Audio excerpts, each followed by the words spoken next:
Welcome back to my channel. I'm Toby from s170, and in this video we're going to take a look into the time lift breaker rankings and see the marches of the top ranking players and see how much damage they have dealt as a total and as an individual one hit highest maximum damage. So over here currently we have the time lift breaker. This is the red one. So this one is called vampirism, and its weaknesses are shadow, lightning and rain type. So personally I am on the highest damage ranking 103, which is not great at all. It's not a good ranking. And total damage ranking I am 111. These are the current lineups that I'm using. I'm not making a specific march to do this event because I am busy leeching out dragon essence from this. All of these rest things I'm not very interested in right now. So coming back to the topic, in the rankings, at number 1 in this region we have Rebel from 170 with a total of 3.3g damage. Time breaker still has like 1 to 2 days, 1 to 2 days before it ends, and this is the current damage that Rebel have right now, followed by Dragon Blade. So although Rebel is top 1, Dragon Blade is almost as half of his total damage, which is a very big margin.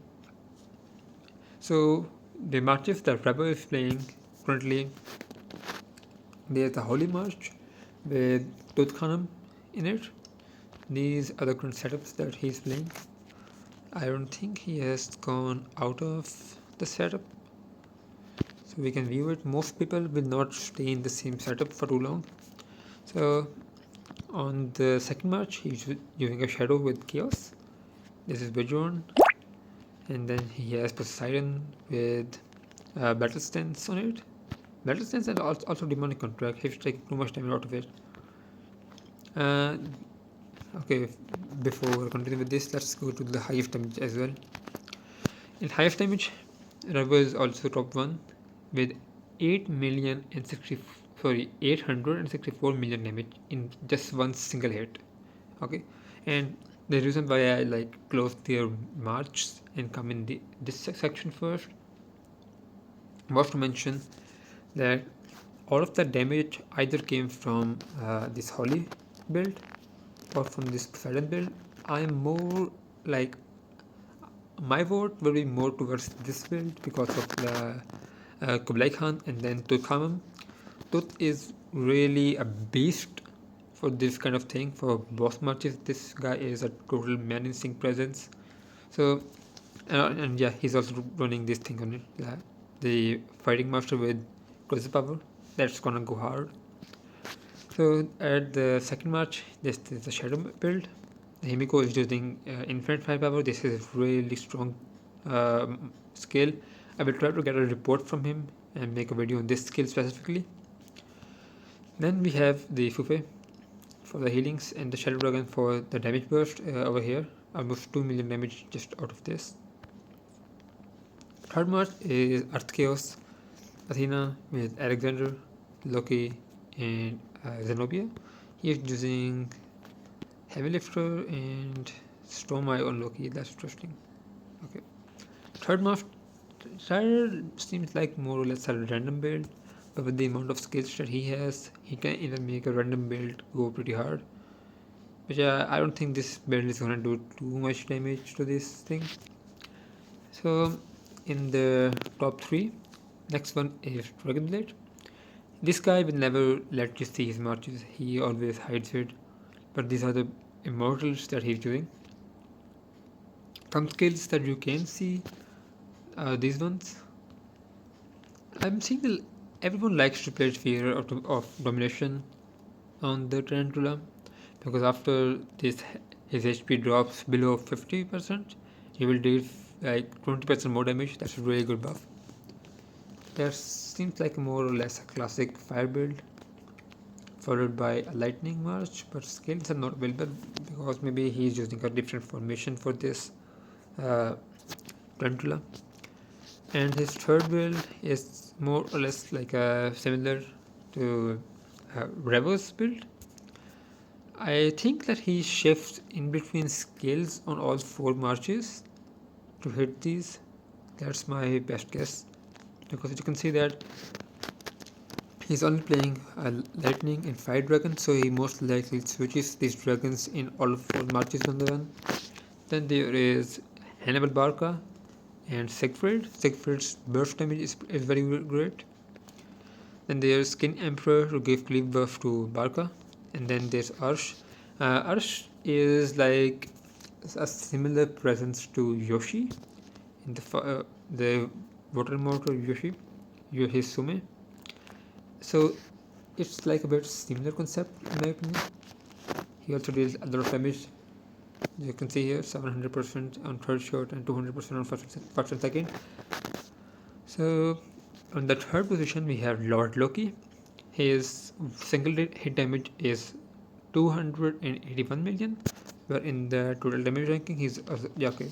These are all top three in both sections. Okay. So the marches that Loki is playing right now, currently there's a lightning with a holy march, holy immortal Manko in it, and the build is this one here, which is okay, that's not annihilation definitely, but at least he had the crit rate on this artifact. It's actually double crit rate. Nice. Max out. Himiko next. Okay, burst, Atlan Rush, and Wind Rage. He is stacking shields with that. Berserker with Cleave, that's nice, alright. Damage from Berserker comes along. I'm not sure about this. Himiko with Heavy Lifter, I'm not sure about this one. Okay. Athena, Guard. Maybe something better instead of Kublai Khan. Maybe Hippo here instead, I guess. But he's using Hippo in the next march, so yeah. Still, I would use full coverage on Hippo instead of Kublai Khan, personally. In this case, okay. I'm not sure why he would like to use Armageddon and better stance at the same time on Loki against a spider that will more or less likely kill you very fast. Because I have seen some reports of spider, and after a fixed time, like after a decided time, his damage just goes off the roof and it just almost kills you in one hit. So I'm not sure if Armageddon is going to trigger before that or not. Then there is Hippolyta, and on Hippo is with Art. Okay, he's not using his EA, so I'm not sure how much execution is going to help him. But then there is Unyielding, that's good. I'm not sure if Executioner is going to trigger from Hippo's ult. I don't think this is going to trigger, because Executioner triggers only from a continuous damage, and I don't think this counts as continuous damage, because when they say continuous damage, they mean like a effect, for example like the tear effect or the bleed effect type of thing, or like bite effect from Poseidon. This kind of effects are counted in this. I don't think that Hippo is gonna trigger execution for him. That's a bad choice. This is good. Combo on Barker is nice. Then Thunder with immunity. That's bad.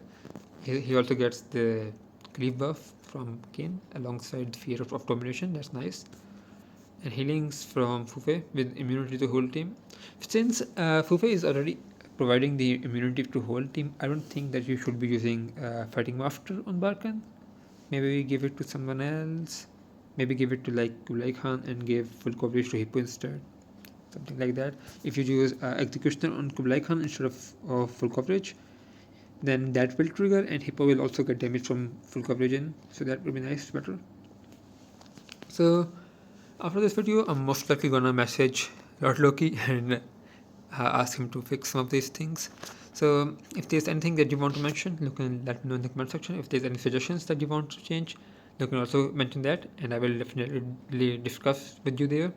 Thank you for watching. I'll see you in the next one. Peace out.